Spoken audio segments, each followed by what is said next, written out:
A time for everything, everything in its time. Discipline simply means a time for everything, everything in its time. Not that you don't have. Saravan and Meenakshi, when they come, you know time. Sarigama Padani, when it comes, you know time. Arnab Goswami, what time you will come, you know the time. Everything has a time. Everything which is a time pass, you do it by time. And everything that is important, we don't have time for it. Have you exercised? You don't have time for it. To repair this heart, depending on where you go, cost a few lakh of rupees. To stolen kidney, chori ka mal, it's worth several lakhs. The Creator has given you this immaculate body and has only one request to you. Can you take care of it? You don't have time for that. You're so busy. Few minutes of silence every day. People don't have time to meditate. They're very busy. If I tell you I can get you an appointment with the President of India, will you say I don't have the time? If I tell you I will get you an appointment with A.R. Rahman and you can have a one-to-one sitting with him, will you say you don't have the time? Meditation is your appointment with God and you don't have time for God, is it? You all have become so busy that you don't have time to be with God. All your disappointments in life is because you no more have an appointment with God. We don't have time to pray. We don't have time to worship. We don't have time for silence.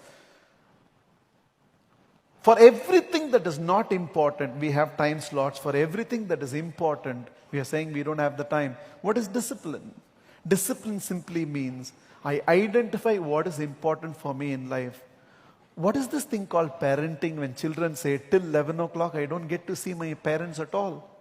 Schools are focusing on academics. You are focusing on your success.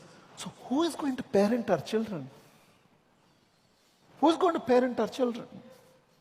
And it's a very sad thing to say, but a child came to the dad and asked Dad,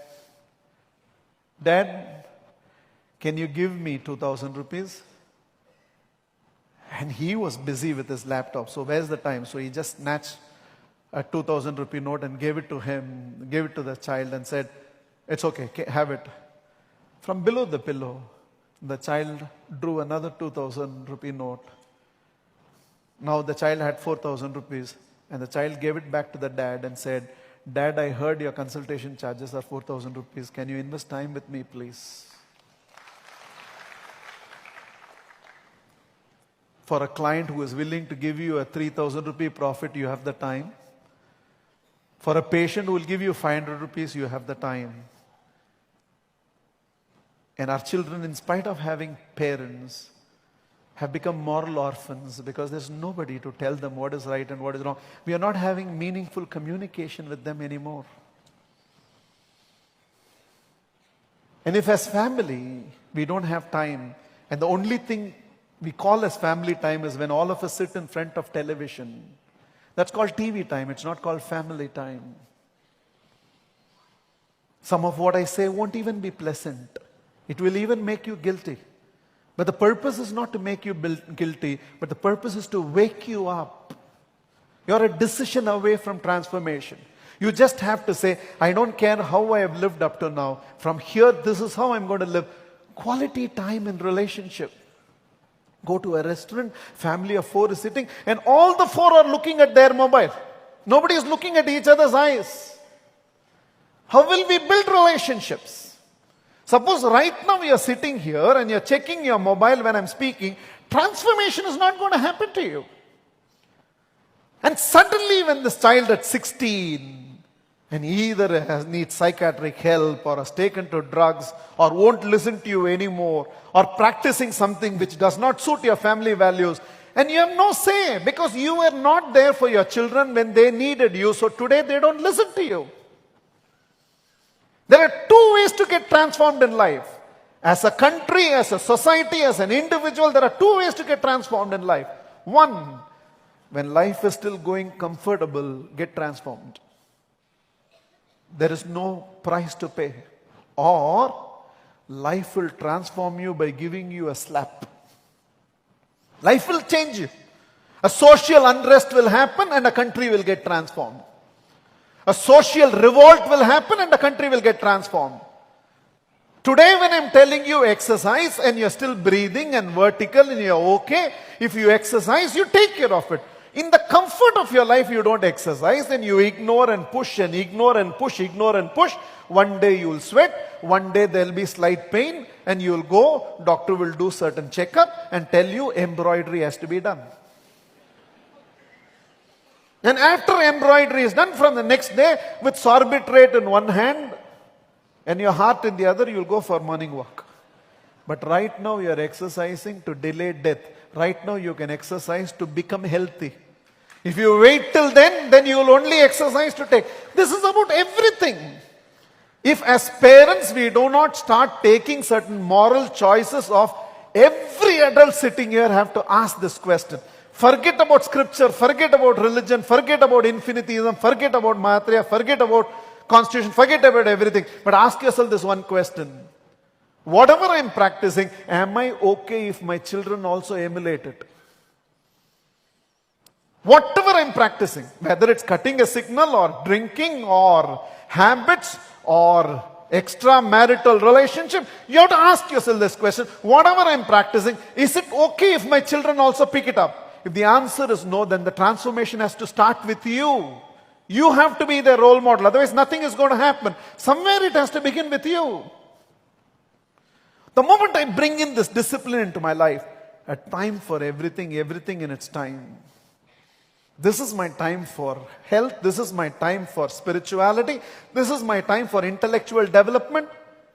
Why should we be scared? America slowdown is happening, and because there is an America slowdown that is happening, and of course this country has gone through demonetization and GST, certain transitional changes. We are not discussing whether it's right or wrong. It's a transition that we have to go through. Every IT employee is nervous. Oh, these people have sent away 1,000 people. Those people are sending away 2,000 people. Why should you be nervous? There's only one reason any one of you professionally should be nervous. You have not upgraded your competency. You have not been upskilling yourself. The demands of our role are growing faster than ourselves. Lot of you know or have the competence which you had 5 years ago, 7 years ago. And because you still live with the competence you developed 5 years ago and 7, you are becoming irrelevant in the industry right now. If you continue to keep developing yourself, employment security may not be there. Job security will be there. If it's not this organization, some other organization. If you have the skills to deliver, enough people want you. Look around and ask enough people. How many of them are still looking for capable leaders? A lot of them are looking for. Am I skilled enough for that position is the question. So how am I upgrading myself? A time for everything, everything in its time. 1 hour every day for developing my skill sets. Half an hour every day for my spiritual practices. 1 hour every day to take care of my health. At least an hour of quality time with relationship that matters to be the most. And quality time is time when technology is not intervening to the time we have with each other. If technology is on, that is not called quality time. It's called technology time. And small initiatives here. A give up here and a go up there. You know, what a life all of us can live.